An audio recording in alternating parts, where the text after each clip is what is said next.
solamente los usuarios, sino también los trabajadores. Hay algunos que nosotros llamamos usuarios, sí, usuarios internos y otros externos. Los externos son el usuario final, el que, el que se prueba los zapatos, el que duerme sobre la cama, el que estrena el reloj, pero hay algunos otros que también están muy vinculados con los productos y son los trabajadores, los que fabrican, los que piensan, los que pulen, los que pegan, los que venden, los que distribuyen, los que hacen las comprobaciones, etc. Entonces, ¿qué es lo que hace cada uno? ¿Qué es lo que hace cada uno? Y de lo que hace cada uno, ¿para qué sirve eso? Que es otra pregunta de las que hay ahí. ¿Cómo lo hace? ¿Cómo producen? ¿Manualmente? ¿Mecánicamente? ¿Automáticamente? ¿Qué tipo de mecanismos de automatización utilizan? ¿Cómo se organizan? ¿Trabajan de manera individual? ¿Trabajan de manera grupal? ¿Trabajan en qué horario trabajan? ¿Trabajan de forma secuencial? ¿Trabajan de forma autónoma? ¿Trabajan de forma supervisada? ¿Quiénes están ahí? ¿Hay un gerente o no hay un gerente? ¿La organización es piramidal o la organización es lineal? ¿Quiénes trabajan con quiénes? ¿Quiénes dependen de quiénes?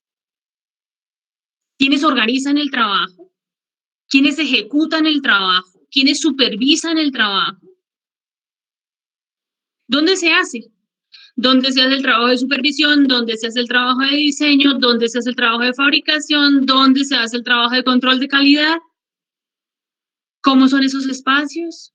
¿Qué relación existe entre ellos?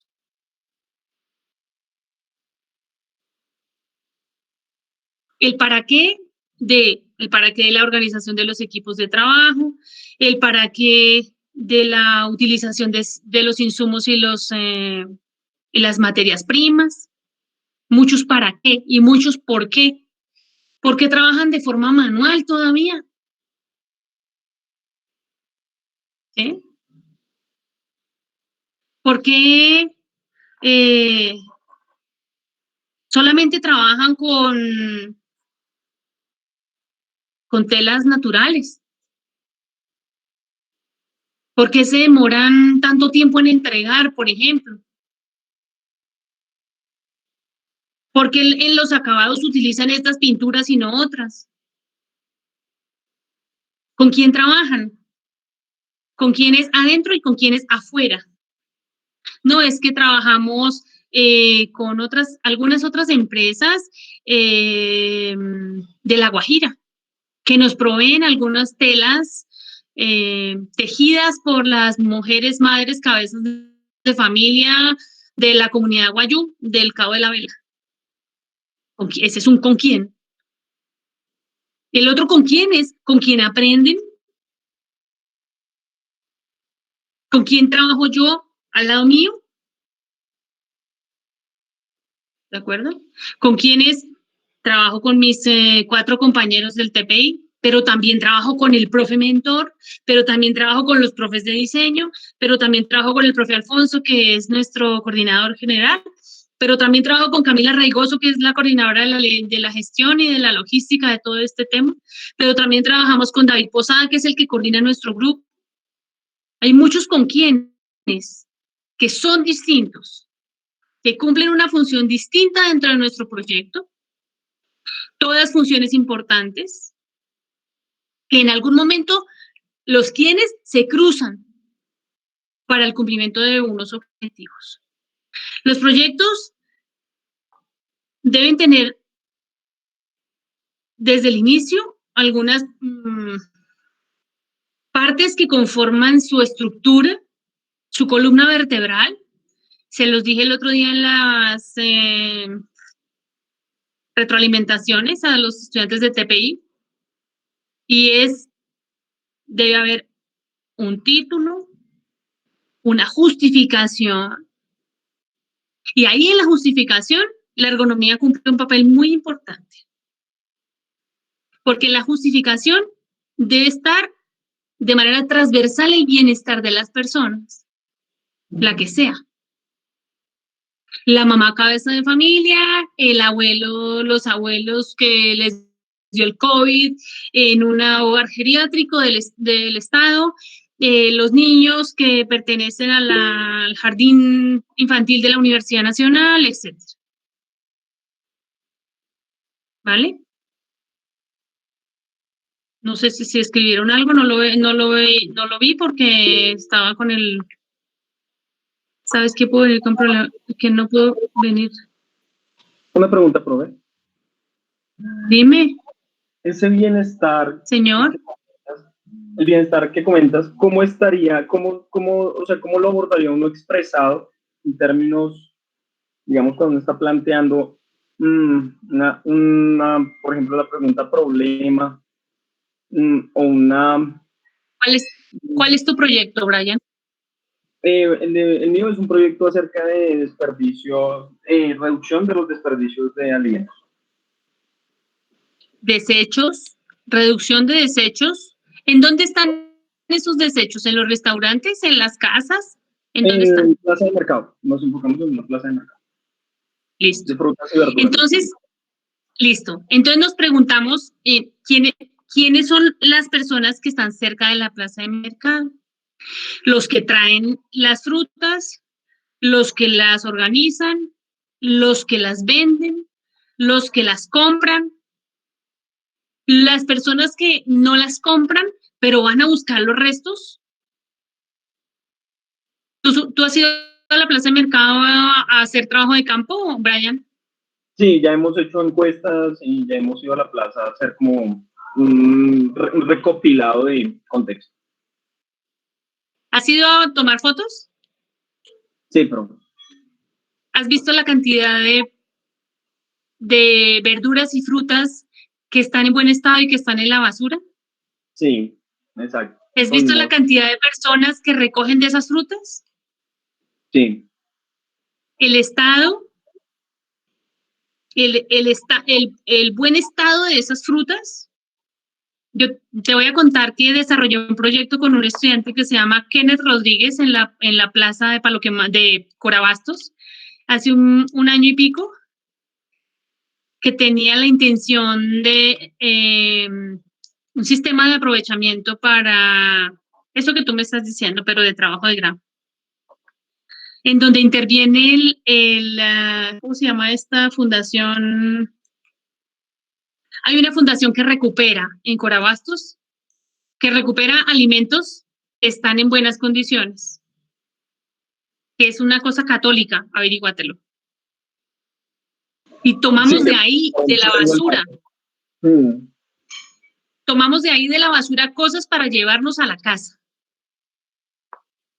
Del piso, con el guante. Y eran cosas que estaban absolutamente limpias y en buen estado. Entonces es muy importante entender el bienestar de quienes trabajan, el bienestar de quienes no tienen dinero para comprar, por ejemplo, y van a buscar esas frutas de residuo. ¿Por qué no organizamos esas frutas y esas verduras o esos alimentos, que debe haber otras cosas que no sean frutas y verduras, que ya no están en calidad AAA, como los huevos, pero están perfectas para hacer una super ensalada o un super jugo, ¿sabes? Están perfectas. Como cuando uno va al outlet. Imagínate tú el outlet de las frutas y las verduras.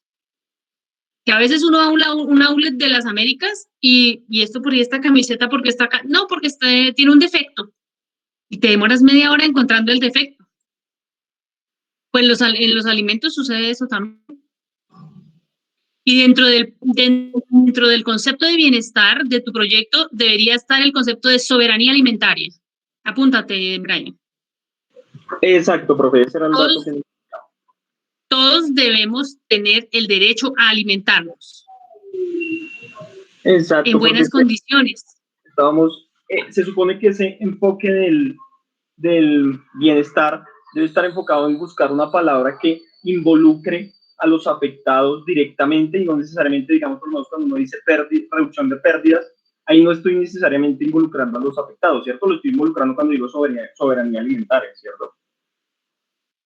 Busca el concepto de seguridad alimentaria y de soberanía alimentaria, son cosas distintas. Y hay varios que pierden ahí.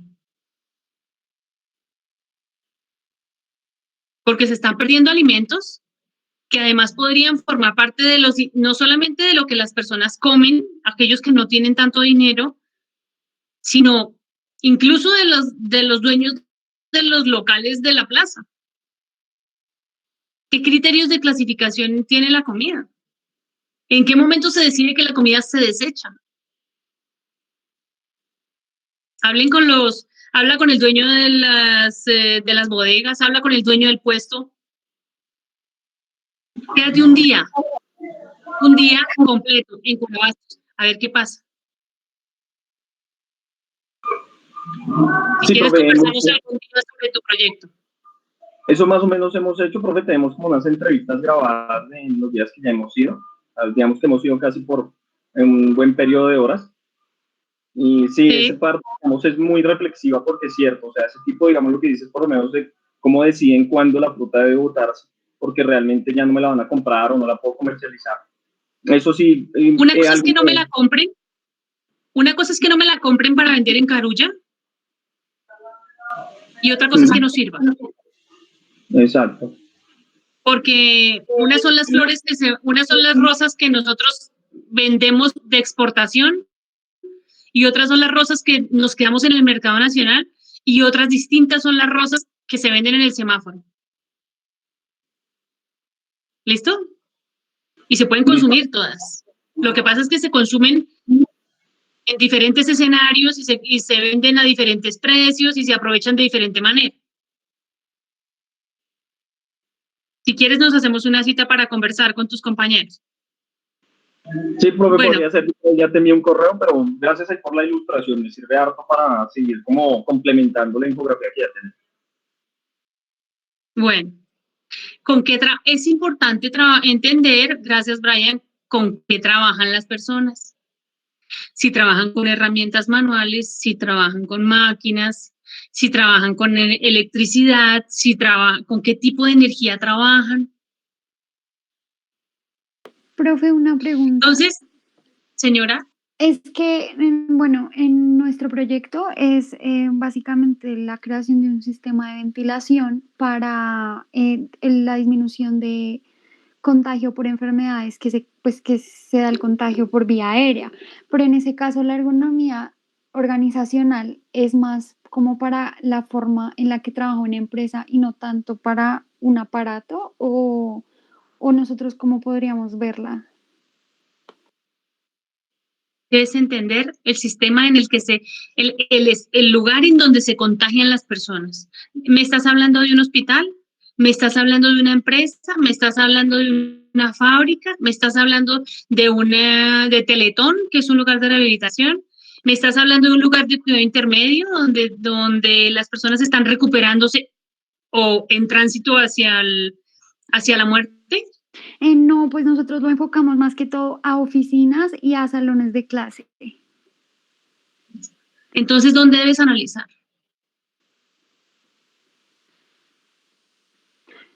Pues digamos... Porque, dilo.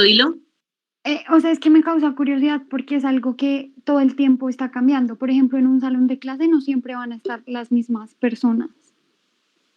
No siempre van a estar las mismas personas. Además de eso, dependiendo del salón de clase, una cosa es un salón de clase de ustedes, que ven clase teórica, muchas veces. Otra cosa es un laboratorio de química. Otra cosa es un taller nuestro en donde están 40 estudiantes trabajando con pegante de caucho, trabajando con colbón, trabajando con silicona, trabajando con bisturí, trabajando con cartón, trabajando con madera balsa, etc. Son salones distintos. ¿Cuál es tu nombre? Valentina. Valentina, perdona, es que no estoy viendo las caras de nadie porque estoy viendo mi presentación. No, Valentina, tranquila. Son salones distintos. Si te fijas, una Sí, cosa señora. es salón de clase es el salón de los niños de preescolar. Eso es una cosa. Y salón de clase también es el salón de los de posgrado. Y también salón de clase es un anfiteatro de la Facultad de Medicina donde caben 300 personas que ven la clase de fármaco o de morfofisiología. Entonces, es bien interesante ese tema, Valentina. Y es bien interesante, y ahora que tenemos el tema del COVID, nos ayuda a pensar que quizá sea necesario prevenir, sea necesario más lavarnos las manos, sea necesario más airear nuestras casas, sea necesario más airear el colegio, sea necesario más abrir la ventana del salón, sea necesario, ¿sí? No fumar dentro. No todas las soluciones, Valentina, están ligadas a las cosas. Aún si uno de nuestras determinantes dentro del TPI es el prototipado de un producto, de un objeto, ese objeto puede estar acompañado de algunas propuestas de la organización o de la reorganización del trabajo, o de algunas estrategias de, por ejemplo, suponte que había clase de 7 a 9, pues no, ya no, la clase no se hace ya hasta las 9, aun si el COVID pasa. Si no se hace de 7 a 8:45 y la otra comienza a las 9:15. Y en esa media hora, además del producto que tú tienes ahí adentro que no sé cómo funciona, entonces se abren las ventanas, la puerta, no sé qué, o se cierra y se pone a funcionar, o se abre para que se airee, o se cierra todo para poner a funcionar el sistema que tú propones, para que se purifique un poco el aire, papá. ¿Sí? Fíjate que cuando nuestros estudiantes de diseño industrial, te cuento este caso, porque me parece que puede ser valiosa la intervención de tu grupo, cuando nuestros estudiantes están en las entregas finales del semestre, trabajan con un montón de soluciones de pegantes, de pinturas, de acabados, que no siempre son buenos para la salud. Y trabajan, no sé, 20 personas, 25 personas que se quedan a pernoctar en la universidad para terminar sus productos. Y muchos de esos salones no tienen ventana. Y muchos de esos salones tienen ventana sellada. ¿No te imaginas eso? Thinner, pintura pintura de solvente, silicona, boxer, es decir, pegante de caucho.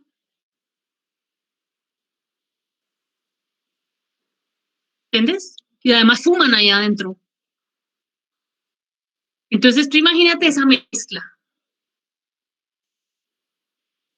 Y si hablamos de eso, pero hablamos de un clima cálido, pues hay otras mezclas que están vinculadas a la presencia de microorganismos por altas temperaturas.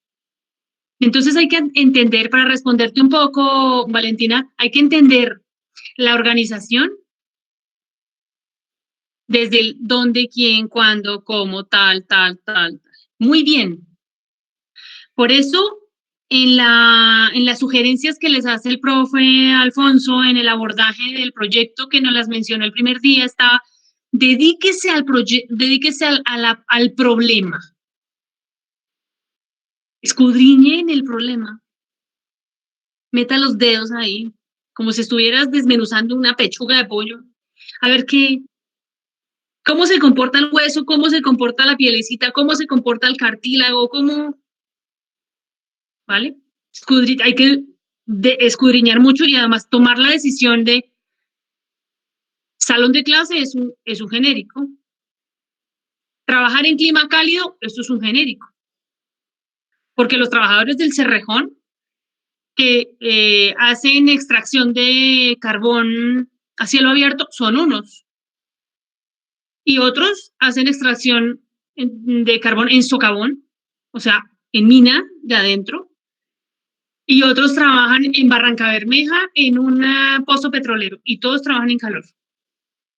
Y otros trabajan en un restaurante de pescado al sur de Bogotá y todos trabajan en calor. Son cosas distintas. Como son cosas distintas, requieren un abordaje distinto. ¿Vale? Sí, profe, gracias. Con mucho gusto, Valentina. Es importante hacer la comprensión de las interacciones. ¿Qué entra y qué sale de cada una de las tareas? Una es la actividad, fabricación de muebles de madera, y otra cosa bien distinta es, una cosa es fabricar y otra cosa es dibujar, cortar, pulir, pintar,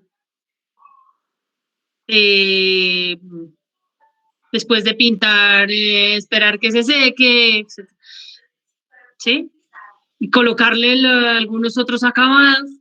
Son tareas distintas, bien distintas. Hay que entender todas las interacciones y las interacciones entre las personas también. Hay que saber cuáles son los roles de cada uno de los actores y cuál es la capacidad de decisión que tiene cada uno de ellos. Quienes comprenden bien el sistema deberían estar en capacidad de diseñar las tareas o de hacer un mejoramiento de las tareas. Regálenme un segundo, por favor. Conéctalo al azul. Conéctalo al azul que está sobre la mesita. Bueno, seguimos.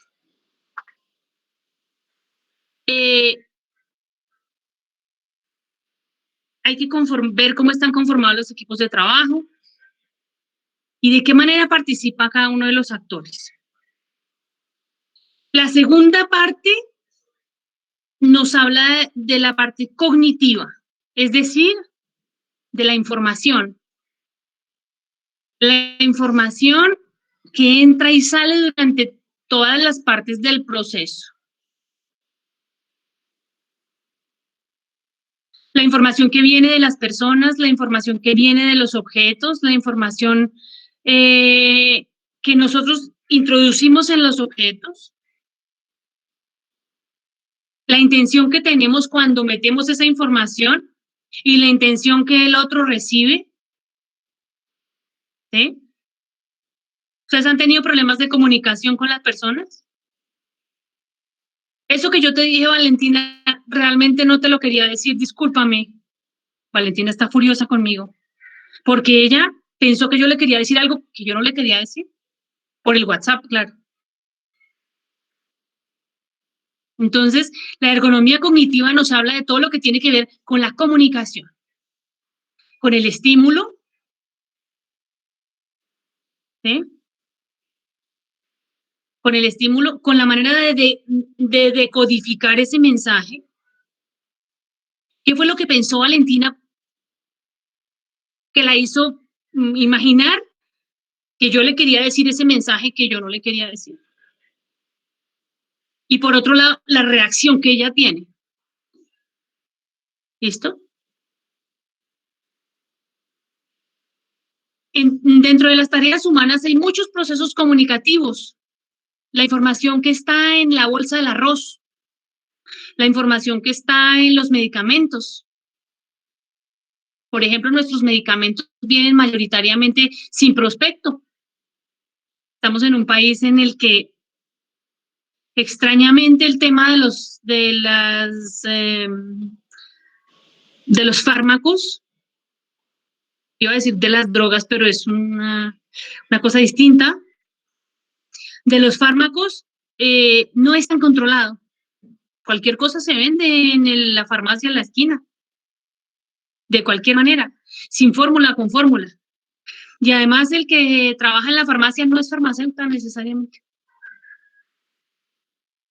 Entonces, yo necesito ese prospecto cuadradito que me dice, me da información de qué podría pasar, qué podría pasar si me tomo ese medicamento en estas condiciones, qué debo hacer si aparecen ciertos efectos secundarios. Entonces, es el proceso comunicativo que está entre el medicamento, el prospecto, la caja y yo, y mi reacción. Percepción y efectos del contexto en la codificación de los estímulos.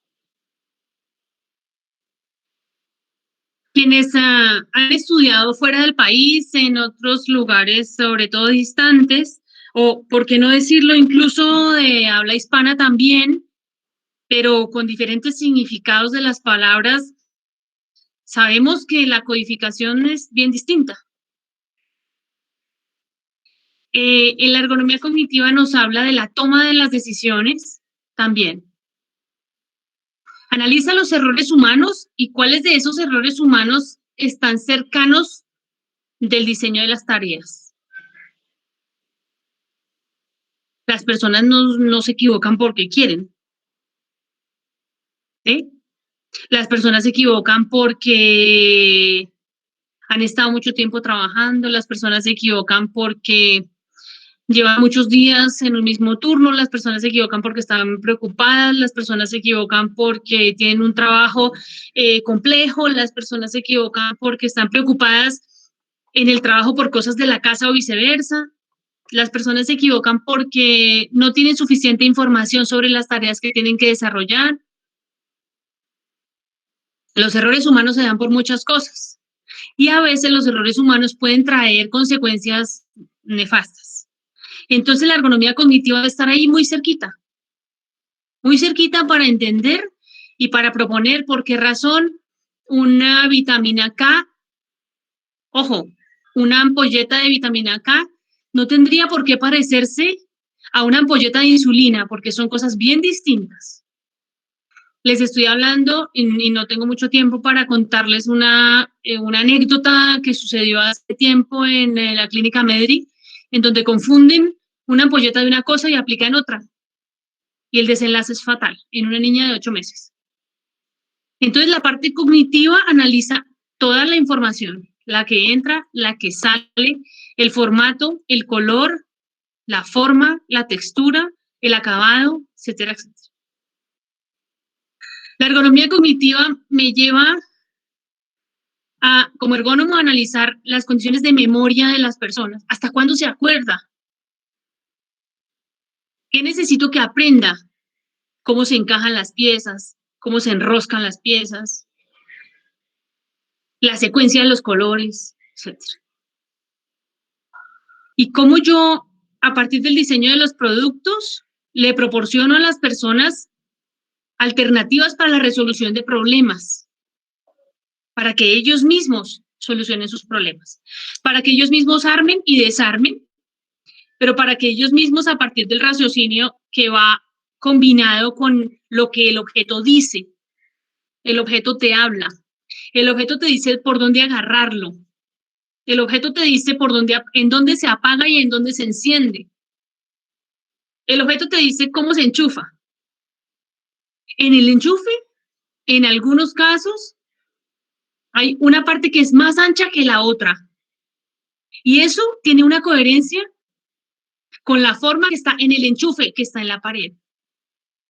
Entonces, yo cuando trato de meterlo y no, por alguna razón no entra, ¿qué hay que hacer? Reflexiona un poquito. Estás haciendo mal las cosas. El producto te ofrece una información a partir de su temperatura, a partir de su forma, a partir de su color, a partir de su textura, a partir del sonido. La lavadora me dice cuándo ya terminó. La lavadora me dice cuándo está centrifugando. La lavadora me dice cuándo apenas está desmugrando. Y yo tengo que hacer procesos de racionalización y de control. Y les digo, oigan, espérenme un momento que tengo que parar la lavadora porque yo les saco el agua para poder aprovecharla. Entonces me levanto y hago procesos de control del producto y de toma de mis decisiones y de la resolución de los conflictos. Esta, que es la más, la ergonomía física, que es la más, digamos, conocida, y que si buscamos ergonomía, imágenes en el Google, esto es lo que aparece. Aparecen personas cansadas, angustiadas, estresadas, mal sentadas y la mayoría con el computador. Pareciera que la ergonomía solamente trabaja para las personas que están en pandemia frente al computador. ¿Sí? La ergonomía es propia de todas las actividades humanas. Yo me preguntaba, ¿será que cuando estamos en preescolar o en primero de primaria tenemos que llevar todos los días la flauta, el diccionario, la Biblia, todos los cuadernos, todos los libros, la lonchera, la bata de laboratorio, los colores, el colbón, o solamente deberíamos llevar lo que vamos a usar? La toalla, el papel higiénico, y etcétera, etcétera. ¿Cuánto pesa todo lo que les acabé de decir? ¿Sí? Muchos tenemos desviaciones de espalda que no sabemos que tenemos. Muchos tenemos problemas de postura que no sabemos que tenemos. Muchos tenemos problemas en miembros superiores e inferiores producto de la mala educación postural que hemos tenido desde nuestra infancia. Muchas hemos tenido o han tenido problemas en su embarazo por las malas posturas. Muchos con sobrepeso trabajan en tareas que son absolutamente contraproducentes para su situación individual. Entonces, esta es la ergonomía que conocemos, la que se refiere, la que hace referencia al cuerpo. Unos somos gordos, otros delgados, unos altos, unos más bajos. Unos tenemos el tronco más largo que las extremidades inferiores. Unos tienen el cuerpo grande y las manos pequeñas. Unos tienen el cuerpo pequeño y pies grandes, etc. Ninguno es deforme. Simplemente tenemos unas relaciones distintas a nivel antropométrico. Esa es una cosa, la antropometría. Lo otro es el movimiento. El análisis del movimiento en relación conmigo mismo, de mis dedos respecto de mis manos respecto de mi brazo respecto del resto del tronco, y el tronco y las extremidades superiores respecto de la totalidad de mi cuerpo. Y ese cuerpo en relación con el carro, con la ducha, con el bolígrafo, con el computador y con todos los objetos y los espacios en los que estamos siempre. La fisiología del cuerpo humano, la fisiología que hace referencia a la función de todo, del pulmón, del corazón, del riñón, de la vesícula, del páncreas y sobre todo del sistema osteomuscular, que es el que nos permite entender el tema del movimiento. ¿Listo? Es ahí donde trabajamos de manera interdisciplinaria con todos aquellos que trabajan en rehabilitación y en las ciencias del movimiento, como los fisioterapeutas o los fisiatras. Analizamos las posturas, el manejo de cargas manual y o mecánico. Analizamos las tareas repetitivas que están muy presentes en las líneas de montaje, por ejemplo. Si tenemos en cuenta que la mayoría de las organizaciones nuestras son pequeñas y medianas, en donde hay repetitividad, manejo manual de cargas y posturas forzadas y mantenidas o mantenidas. Nosotros mismos. El otro día le decía a un estudiante, bueno, en tutoría, ¿cuántas horas, profe? Pero ya no puedo más, estoy muy cansada, me duermo en las clases, bueno, ¿cuántas horas estás en el computador? Por lo menos 12. ¿Qué quiere decir por lo menos? Por lo menos 12 y por lo más 16. Entonces, ¿cuánto debemos tener en tareas repetitivas cuando tecleamos? ¿Listo? Por supuesto, analizamos los desórdenes musculoesqueléticos relacionados con las tareas humanas. Bueno, me escogí esto porque es lo que más me gusta, que es el ámbito hospitalario. Si algún día tenemos la oportunidad, les cuento de mi proyecto de la maestría, que fue en un hospital. Tuve la fortuna de haber sido auxiliar de enfermería como una estrategia investigativa y pude entender el hospital de una manera muy cercana, muy próxima, muy humana, muy micro, y poder percibir el sentimiento, los sentimientos, las sensaciones, las percepciones, las angustias de la gente de los hospitales.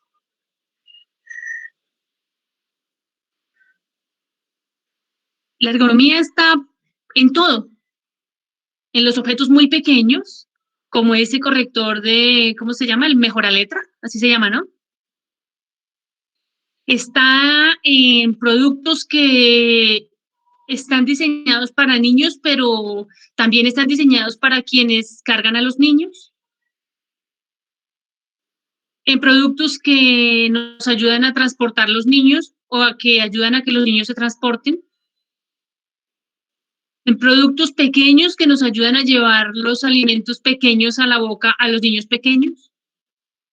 Productos pequeños que le ayudan a los pequeños a llevar las partes pequeñas a las bocas pequeñas. ¿Listo? Y la inclusión social es clave. La inclusión social es clave. No solamente les hablo de las personas que tienen silla con ruedas. Pareciera que en este país no hay personas de silla con ruedas porque yo no las veo casi nunca. De vez en cuando en Transmilenio veo uno que otro. Pero en la universidad nunca he tenido un estudiante que vaya en silla con ruedas. Nunca. En 16 años o 17. Entonces me pregunto, ¿es que las personas que están en silla con ruedas no estudian? ¿No tienen derecho a estudiar? ¿No les gusta estudiar? ¿No quieren ir a la universidad? ¿O será que los espacios y los objetos no están preparados para ellas? Y entonces están en la casa. ¿Dónde están las personas que están en silla con ruedas?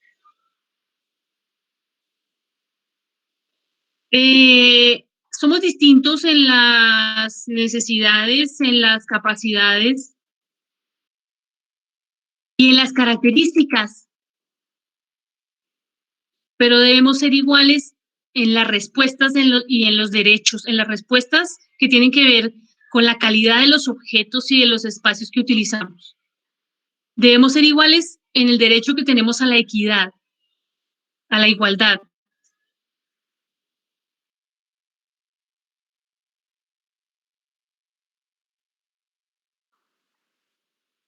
Quienes quieran apuntar esos datos,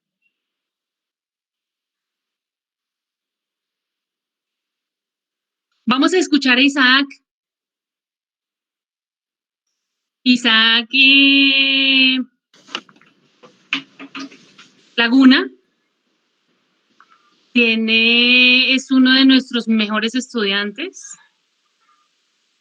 de nuestros mejores exalumnos, porque se acaba de ir ya. Afortunadamente para él, pero un poco triste para nosotros, porque Isaac es de los estudiantes que yo conozco en mi memoria reciente, que tiene una gran capacidad para hacer una comprensión sistémica bien clara de los sistemas en donde se encuentran las personas. Y entonces, bueno, buenas tardes, Isaac. Hola, profe. Bienvenido, muchas gracias por haber venido a nuestra clase.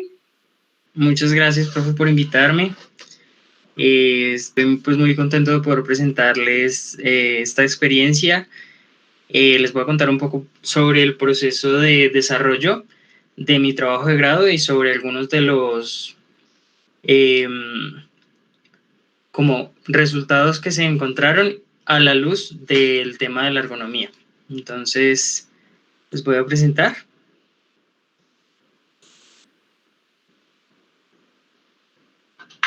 Yo creo que es bueno que se vayan preparando un poco porque les voy a hablar mucho sobre lactancia materna. Así que pues van a saber un poquito más, al menos al finalizar esta sesión, sobre lactancia materna. Bueno, me dicen si ya se está presentando. Lactancia materna, ¿y eso qué tiene que ver con el diseño y con la ingeniería? ¿No estamos en un lugar equivocado? Bueno, pues de hecho por eso mismo les voy a contar esta experiencia. No sé si ya se está presentando las diapositivas. ¿Aló? No. ¿No las ven? Sí, no. ya se ve. Sí, Ay, yo ya no. están. Vale. De pronto es que no tienes fijado. Ahora, ya. Bueno, me avisan cualquier Gracias. cosa, si me dejan de escuchar o si se apaga la transmisión, me avisan. Bueno, me presento, yo soy Mateo Isaac Laguna Muñoz, soy egresado del programa de diseño industrial de la universidad. En el 2018 comencé pues mi camino de preparación como hacia el aprendizaje de la lactancia materna, porque por azares del destino terminamos junto con unos compañeros de diseño en el semillero de investigación en lactancia materna. Digamos que fuimos de invitados, nos comentaron una idea que tenía el grupo, que también tenía la necesidad de integrar diseñadores industriales para el desarrollo de un concepto, de un proyecto que tienen desde hacía tiempo, y pues decidimos quedarnos y empezar a trabajar en el tema. Con el paso del tiempo, pues finalmente solamente quedé yo de mis otros compañeros. Pasaron más o menos como 2 años, en ese tiempo fuimos aprendiendo sobre lactancia o otros momentos donde nos alejamos del tema, pero ya el semestre pasado volvimos a retomarlo y desarrollamos el proyecto de investigación que les voy a comentar ahora. Bueno, entonces les voy a presentar un poco quiénes son los que participamos en este proyecto de investigación. Estoy pues yo como la persona que desarrolló su trabajo de grado, la profe Rosario, que fue mi directora, y la profe Gloria Janet Pinzón Villate, que es directora del departamento de nutrición y a la vez docente del mismo departamento.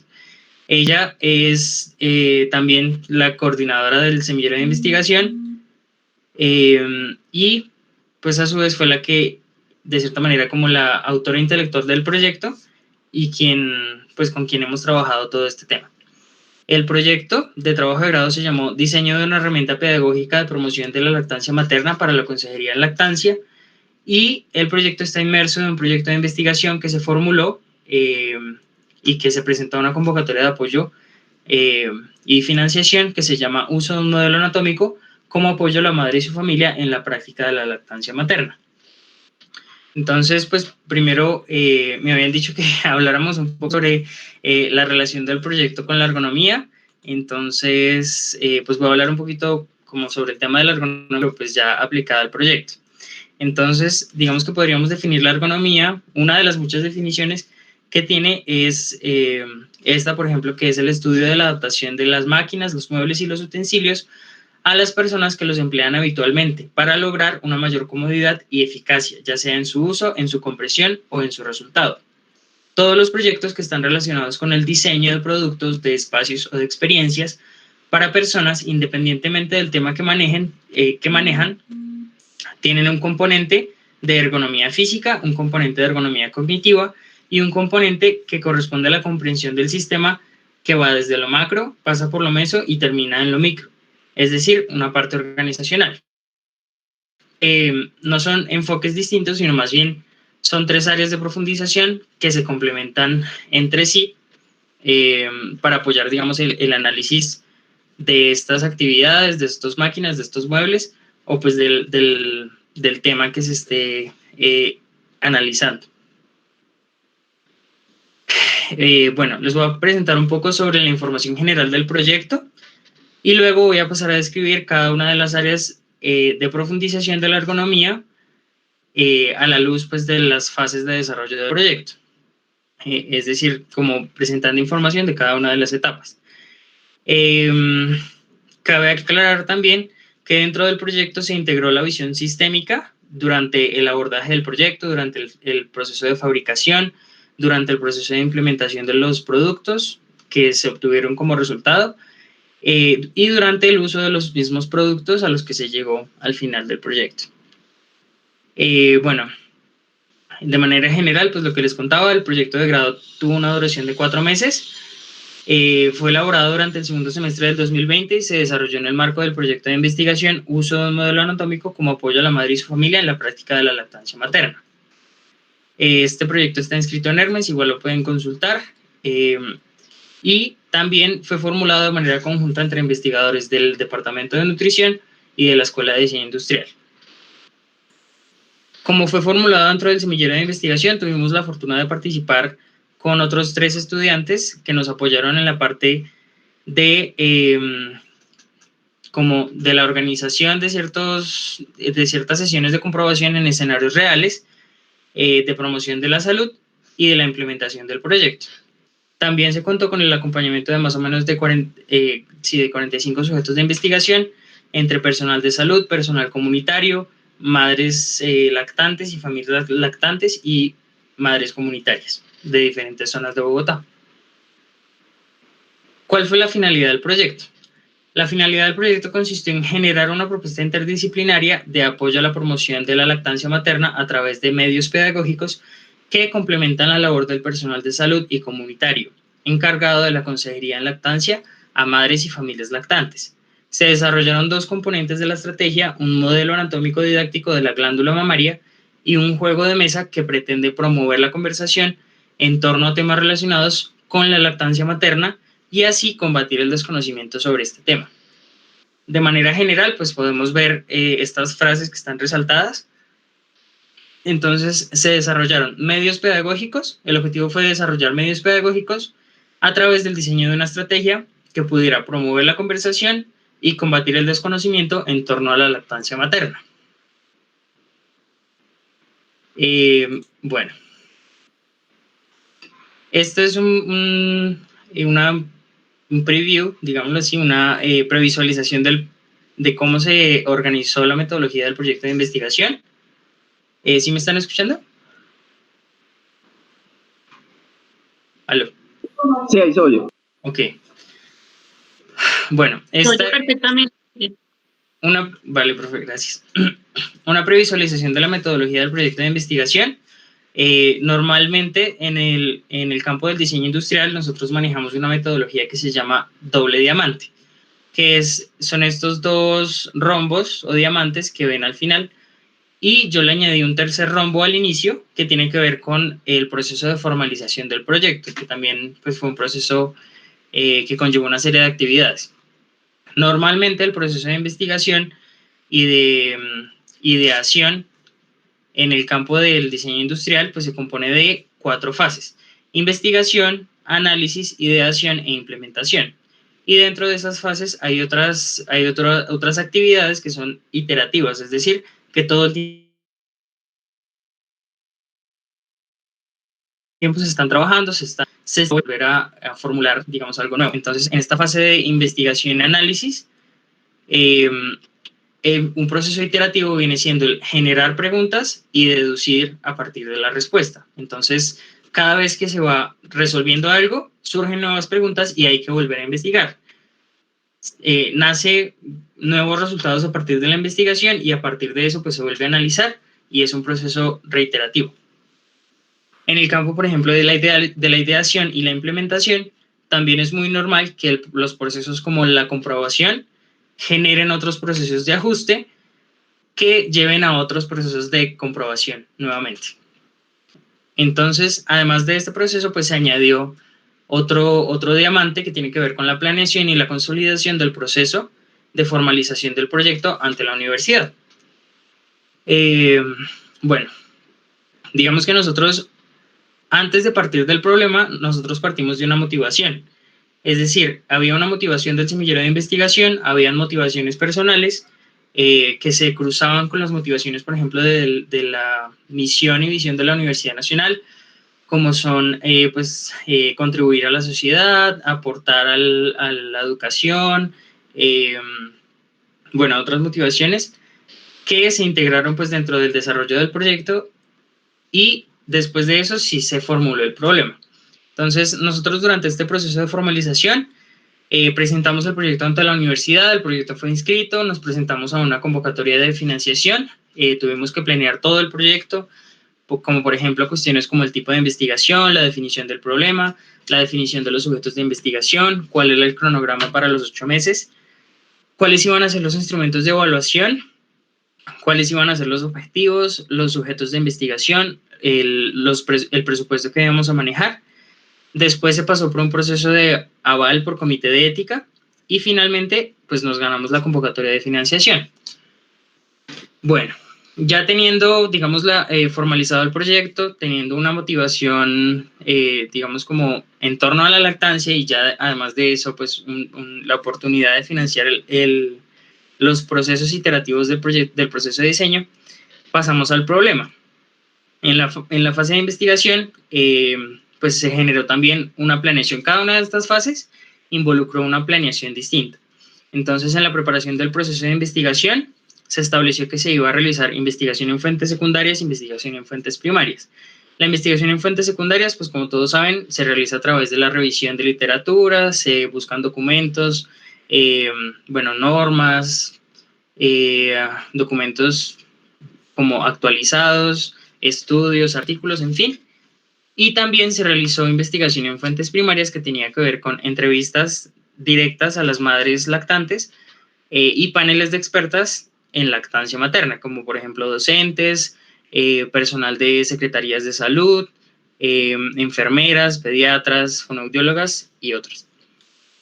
En la parte de análisis, se preparó también el proceso de análisis, se estableció que se iba a manejar el análisis Pestel, no sé si alguno lo haya escuchado.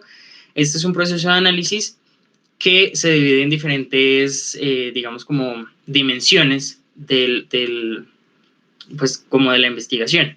Entonces, se analizaron documentos en el ámbito político, económico, social, en el ámbito de la salud, en el ámbito tecnológico, en el ámbito del entorno o ambiental y en el ámbito legal. Luego, esta información sirvió para construir un mapa de actividades relacionado con la lactancia y además una construcción de un mapa de actores vinculados a la lactancia materna. Esto nos ayudó a definir el problema y después pasamos al proceso de ideación. En la fase de ideación, normalmente lo que se hace es que a partir de toda esa información se abstrae el problema, se abstrae como la situación y el problema y se pasa a construir un brief que contiene unos determinantes y unos requerimientos. Los determinantes y los requerimientos vienen siendo como el estado ideal de la solución a la que se quiere llegar. Entonces, ya teniendo estos determinantes y requerimientos, esto se usa como insumo para el proceso de ideación. Este proceso de ideación consiste en la bocetación y la modelación. Hay, por ejemplo, bocetación, es decir, se hacen dibujos, se hacen ilustraciones, se hacen bocetos rápidos. Luego se pasa a los modelos de aproximación, es decir, se manejan materiales como el cartón, materiales fáciles de usar, y a este proceso se le llama como prototipado rápido o prototipado de ideas. Luego se pasa a un proceso de modelado digital, ya un poco más formalizada la idea, formalizados los dibujos. Esa idea, digamos como en 3D, se plasma en un sustrato digital y luego se crean los modelos de comprobación y los prototipos. Estos modelos ya tienen un poco más de nivel de refinación y sirven para evaluar en diferentes contextos si la solución que se planteó pues está funcionando. Y ya al finalizar pues el proceso existe la fase de implementación. En esta fase de implementación hubo un proceso de preparación del trabajo de campo. Digamos que hay varias etapas de la fase de implementación. Nosotros la dejamos solamente hasta la parte de comprobación como inicial. Entonces se hicieron sesiones de formación con diferentes personas para que supieran utilizar aquello que habíamos creado. Se hicieron comprobaciones del modelo con personas que se supone que iban a ser como los usuarios finales y los clientes principales del producto que se realizó. Luego se aplicaron instrumentos de evaluación para medir si efectivamente lo que habíamos pensado se estaba cumpliendo y se hizo análisis y discusión de estos resultados. Después de todo este proceso se volvieron a hacer ajustes a aquello que se diseñó y pues digamos que fue un proceso iterativo, se hicieron ajustes, se volvió a comprobar y así. Pues digamos que ahí en esa fase es que estamos. Y ya finalmente pues pasamos a la difusión de resultados, que es cuando empezamos a mostrar parte de los resultados a los que llegamos. Pues a través de ponencias, a través de conferencias, a través de artículos de investigación. En ese proceso también es en el que vamos. Bueno, entonces, como decía la profe, pues hay diferentes fases, hay diferentes componentes de la ergonomía. En este caso vamos a empezar primero por la ergonomía organizacional, luego pasamos a la ergonomía cognitiva y finalmente terminamos en la ergonomía física. La lactancia materna, digamos que se puede desglosar en diferentes como estratos de conocimiento. Entonces, digamos, en el campo de la ergonomía organizacional, podríamos definir la ergonomía organizacional como aquella que se preocupa por la optimización de los sistemas sociotécnicos, incluyendo sus estructuras organizacionales, las políticas y los procesos. Entonces, en esta parte lo que vamos a ver es qué es la lactancia, por qué es importante a nivel organizacional, cuáles son los factores que limitan y aquellos que favorecen la lactancia materna, cuáles son los actores vinculados a la lactancia, en qué escenarios se genera esa promoción de la lactancia materna, cuál es el papel de la consejería en la lactancia y cómo empezamos a lograr el diseño de los resultados pues, del proceso de investigación. Bueno, la lactancia materna, según la RAE, podemos definirla como, como tres tipos bueno, tiene tres definiciones. Se puede definir como una acción, se puede definir como un periodo o se puede definir como un sistema. Como una acción, pues se define como la acción de amamantar o de dar a mamar. Como un periodo, se define como el periodo de vida en el que los mamíferos nos alimentamos solamente de leche, o también puede ser un sistema de alimentación exclusivamente a partir de la leche. ¿Por qué es importante la lactancia materna?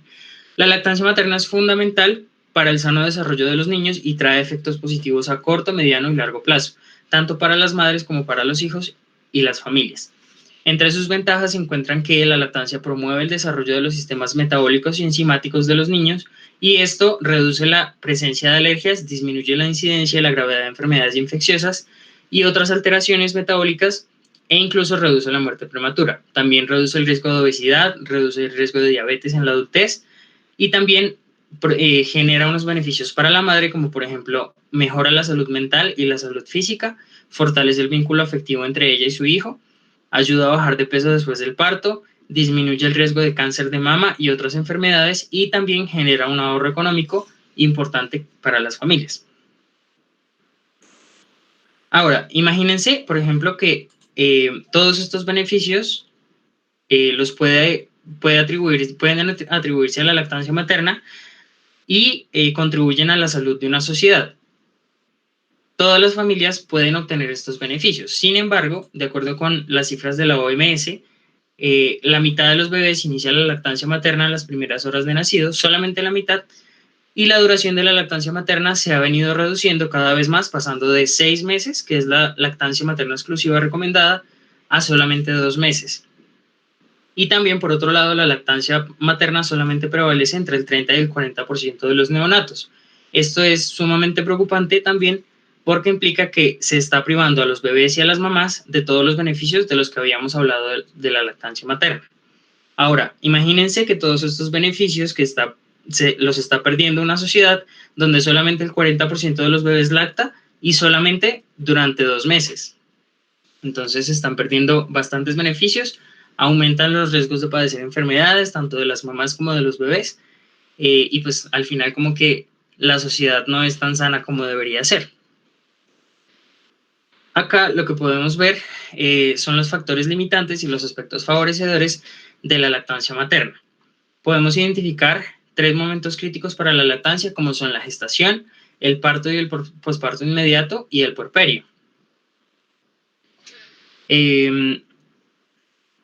Y hay factores pues, que favorecen o limitan esa práctica.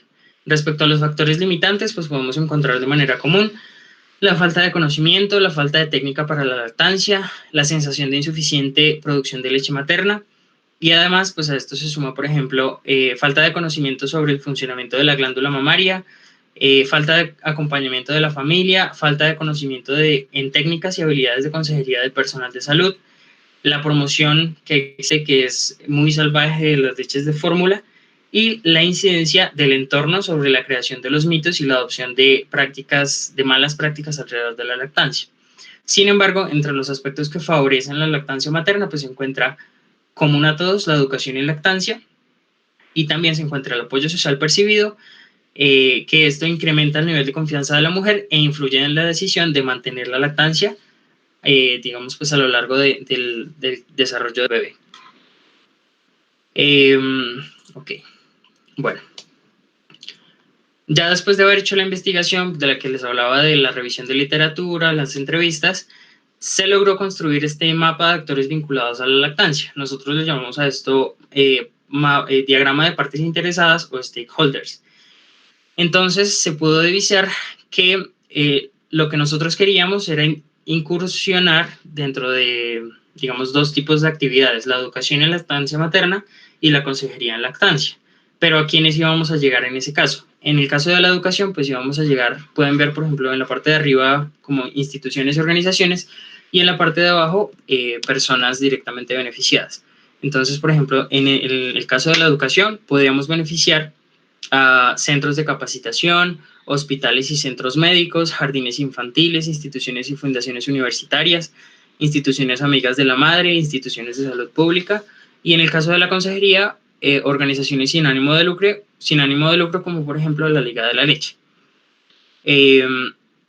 A partir, digamos, de beneficiar a este tipo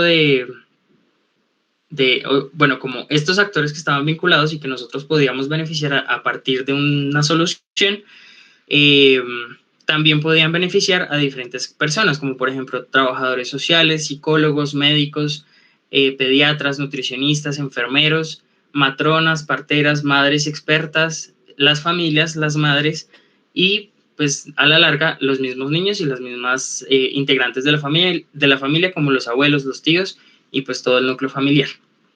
Es decir que nosotros queríamos desarrollar una propuesta que pudiera llegar a todas esas personas. Este es un mapa un poco extraño, pero digamos que corresponde al mapa de actividades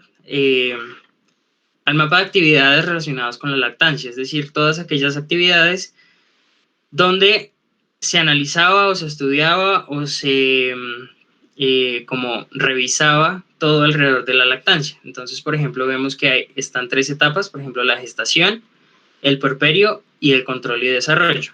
La gestación pues va del primer mes al mes 9, luego el puerperio va del mes 0 al mes 2 y el control y desarrollo va desde el mes 2 hasta el mes 24, incluso hasta los 8 o 9 años de edad del bebé. En este periodo del mes 0 al mes 6 es el que se recomienda mantener la lactancia materna exclusiva, es decir, alimentación solamente con leche materna, y hay diferentes escenarios en los que se puede, como que la lactancia tenía relevancia. Entonces, bueno, por ejemplo acá, bueno, podemos ver que hay una franja de actividades que son individuales y hay una franja de actividades que son grupales. En el caso de las actividades que son individuales, pues podemos ver diferentes controles que se realizan cada 2 o 3 meses, la valoración prenatal o incluso el acompañamiento por dulas. Dulas son como personas que acompañan el proceso de la lactancia y de la gestación y del nacimiento del bebé. En el caso de los eventos grupales, podemos ver, por ejemplo, que las mamás y los papás asisten a cursos de maternidad y de paternidad y también asisten a cursos profilácticos que se realizan entre más o menos el mes 5 y 7 o el mes 6 y 8. Bueno, y de la misma manera, pues se ven diferentes actividades a lo largo del puerperio y a lo largo del control y desarrollo del bebé, como por ejemplo sesiones de consejería grupales, el acompañamiento a madres, el acompañamiento que realizan madres comunitarias, la creación de red de madres, y en el ámbito de las actividades individuales podemos ver, por ejemplo, que se realizan consejerías en lactancia materna ya más privadas, digamos en el ámbito familiar o en el ámbito del hogar. Se usan bancos de leche, se aprovecha la licencia de maternidad y una vez se acaba, cuando empieza de nuevo la vida laboral, hay un uso de las salas amigas de la lactancia. Entonces, bueno, a partir de toda esta información, que puede ser un poco confusa, Ya habíamos analizado cuáles eran las actividades que amenazaban o que promovían la lactancia, quiénes eran los actores que estaban involucrados con la lactancia, cuáles eran las actividades, digamos, donde se podía incursionar en el caso de desarrollar una solución, es decir, estas actividades de acuerdo a diferentes etapas de desarrollo, y lo que quisimos desarrollar ahora fue una idea, entonces cómo vamos a lograr lo que queremos lograr. Para ello fue necesario conocer a profundidad toda la teoría sobre la anatomía y sobre la fisiología de la glándula mamaria y luego traducirla de manera pedagógica en un modelo anatómico y funcional de la glándula, para que la madre pudiera conocer su funcionamiento y pudiéramos generar esa confianza que ella necesitaba para planear el inicio de la lactancia y mantenerla de manera exclusiva hasta los 6 meses. Y esto pues ya lo veremos en el apartado de ergonomía física. También tuvimos que investigar cuáles eran las dudas más comunes de las madres durante las diferentes etapas de la lactancia. Las agrupamos, las categorizamos y luego las integramos de manera lúdica en un juego de mesa que promoviera la conversación y el conocimiento sobre los temas de los que poco se hablan durante las consejerías grupales. Esto lo vamos a ver pues en el apartado de ergonomía cognitiva. Creo que solo vamos a llegar hasta ergonomía cognitiva porque es bastante el tema. Entonces, bueno, en el caso de la ergonomía cognitiva, pues sabemos que se centra en el grado de adecuación que existe entre el uso de un producto y las capacidades cognitivas de los usuarios. Se basa en el conocimiento de la percepción humana y el procesamiento mental de la memoria. Aquí vamos a ver, por ejemplo, la lactancia como experiencia, la lactancia como proceso cognitivo, las etapas de la lactancia, la consejería durante ese proceso cognitivo y la aplicación de la propuesta a partir de la ergonomía cognitiva. Bueno, siguiente. Entonces, hablamos de la lactancia materna, podemos visualizarla desde, digamos, como dos categorías. Desde la experiencia, pues podemos decir que además de que trae beneficios, es fundamental para que se cree el vínculo estrecho entre la madre y su bebé. Dar pecho es el símbolo más puro, digamos, de amor, de unidad, de cuidado, de reunión familiar que puede existir entre una madre y un ser querido, pues digamos un familiar o su propio hijo. A partir de varias entrevistas que se realizaron directamente a madres lactantes, estas describen que a pesar de que pueden ocurrir problemas durante las diferentes etapas de la lactancia, esta actividad se convierte en algo maravilloso al final, porque contribuye a la consolidación del núcleo familiar y aporta a la salud mental y a la salud física. En el caso de la lactancia como proceso cognitivo, pues podemos verlo desde dos perspectivas. En el caso de la madre, este proceso se genera a partir de acciones como pensar amorosamente en el bebé, escucharlo llorar o acercar la boca del bebé al pezón, envía un impulso desde el pecho hasta el cerebro y esto produce hormonas fundamentales como la oxitocina y la prolactina. Y la prolactina es la hormona que se encarga de promover la producción de la leche materna. La oxitocina, por ejemplo, provoca las contracciones para que la leche salga expulsada del pecho, en forma de chorro. En el caso del bebé, la lactancia materna como proceso cognitivo, digamos que se desarrolla a través de reflejos. Entonces, una de las primeras respuestas del bebé luego del parto se denomina reflejo de succión. Otros ejemplos pueden ser como, por ejemplo, cuando una persona o la mamá le mete el dedo meñique a la boca al bebé y este empieza a chupar, eso se llama reflejo de succión. Y luego, cuando el bebé, pues digamos, ya tiene el pecho en la boca y empieza a succionar y tiene leche en la boca, pues eso empieza el reflejo de eglución, que es cuando empieza a tragar la misma leche. Entonces, digamos que esa actividad, esa experiencia también está generando procesos cognitivos tanto en la madre como en el bebé.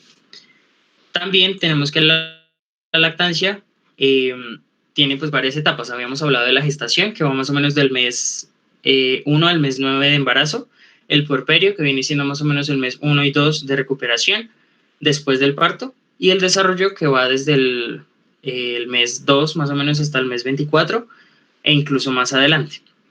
Entonces, en esas etapas podemos diferenciar bueno, las etapas. En cada una de estas etapas, la madre presenta diferentes dudas que son particulares para cada una.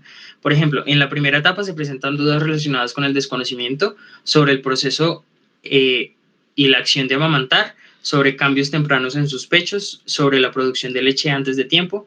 Durante la segunda etapa, durante el puerperio, se presentan dudas relacionadas con los problemas surgidos tras iniciar la lactancia, como por ejemplo inseguridad en la producción, resistencia del bebé a lactar, problemas de los pechos y dolor, y características de alimentación con leche materna y la leche artificial, e incluso nuevos cambios hormonales y cambios físicos de su cuerpo. Ya en la última etapa, durante el desarrollo, se presentan dudas relacionadas al periodo del mantenimiento y cese de la lactancia, hacia la calidad de la leche durante el crecimiento del bebé y hacia la introducción de alimentos con sucedáneos, es decir, con alimentos diferentes a la lactancia, a la leche materna, y nuevos problemas causados por los cambios físicos como la salida de los dientes del bebé y su propio crecimiento. Bueno, entonces, en este caso, pues en estos 3 casos, la consejería cumple un papel fundamental, ya que pues se encarga de educar en el tema de la lactancia. Pero entonces, pues vamos a saltarnos un poco, porque cómo se aplicó todo este conocimiento, el caso de las dudas en las diferentes etapas de la lactancia, el conocimiento sobre la respuesta de estímulo y hormonas y producción de leche, se aplicó a través de un juego de trivia, donde la idea es que las mamás vayan respondiendo a las diferentes dudas comunes en las diferentes etapas de la lactancia cuando se organizan consejerías grupales, porque algo que se vio dentro de las diferentes consejerías a las que se asistió y a partir de la experiencia de los consejeros es que las madres suelen ser un poco reacias a compartir sus experiencias cuando, por ejemplo, se las organiza en un salón y se ponen a hablar. Entonces las mamás son un poco reservadas en ese aspecto. Lo que se quiso en este caso fue desarrollar una propuesta donde se promueve la conversación en torno a esos temas de la lactancia, un poco para desmitificar, combatir el desconocimiento, para fijar ciertos conocimientos un poco más técnicos sobre la lactancia materna. Y al final, pues digamos que a través de las comprobaciones con diferentes grupos, como por ejemplo con madres canguro, con madres comunitarias, se observó que ellas estaban más dispuestas a hablar y a compartir sus experiencias que si se realizara una sesión de consejería normal como siempre se ha desarrollado. Es decir, donde se las ubica en un salón y pues todos empiezan a hablar y el consejero más o menos hace una clase sobre lactancia y las mamás solamente escuchan. En este caso, las mamás sí estaban más dispuestas a jugar y a hablar un poco más sobre lo que les pasaba y también como a preguntarse desde su experiencia si lo que estaban haciendo, pues lo estaban haciendo correctamente en el tema de la lactancia. La característica de este juego es que, por ejemplo, agrupa las dudas en diferentes etapas. Por ejemplo, tiene preguntas en el campo de la gestación, preguntas en el campo del posparto inmediato y en el campo del egreso hospitalario y desarrollo del bebé. Pero también tiene una baraja que se llama descarga hormonal, que contiene aspectos o como términos demasiado técnicos sobre la lactancia que muchas veces las madres no entienden. Y esta baraja lo que hace es que a través de la descripción del término y de una jugada hace un poco más comprensible ese tipo de términos y pues además como que le añade opciones de jugabilidad al juego, como por ejemplo avanzar o retroceder más fácilmente. Bueno, creo que ya son las 4, ya no alcanzaría a decir un poco más, pero bueno, pues digamos que si nos vemos en otra ocasión, pues podríamos desarrollar la otra parte que queda de la investigación. Muéstrales algunas imágenes en el último minuto del producto que tienes. Señora. Muéstrales algunas imágenes para que vean el resultado. Bueno, además pues del proceso de diseño del juego, se hizo un proceso del diseño de un modelo de simulación de la glándula mamaria, que lo que presenta es información relacionada con el proceso de salida de la leche, los tipos de leche que existen o que se presentan durante la lactancia, diferentes tipos de pezón, características, digamos, de la piel, y ya, esa es la información que tiene. Entonces se desarrollaron varios modelos dibujos, bocetos, y al final se llegó a un prototipo. Este es un prototipo preliminar, pues tiene todo el diseño del circuito y el funcionamiento interno, y lo que hace es que cada vez que se oprime uno de estos botones, una secuencia de luces indica cuál es el proceso de salida y de producción de la leche.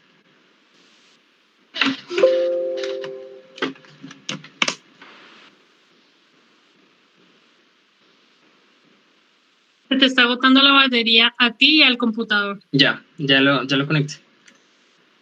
Pero igual, digamos que este es un proceso que desde el 2010 un montón de iteraciones, lo que les decía de comprobación, ajuste, comprobación, ajuste. Este fue uno de los primeros modelos. No tenía luces, sino que tenía, por ejemplo, jeringas y se manejaba con agua. Luego hubo modelos con porcelanicrón, con cartón y con materiales reciclables, modelados, nuevos bocetos. Hubo sesiones, por ejemplo, de co-creación con los otros compañeros de nutrición. Estos son los primeros modelos ya un poco más aterrizados con el tema de la iluminación. Este es otro, por ejemplo. Este fue un tercer modelado, luego otro modelado, luego hubo otro modelo que se hizo a partir de corte láser, espuma de poliuretano y caseína.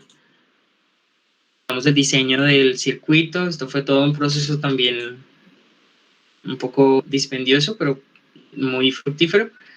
El diseño de este modelado preliminar, y pues también ha venido cambiando. Por ejemplo, acá está el proceso de prototipado 3D, los ajustes, el ensamble, la fotografía. En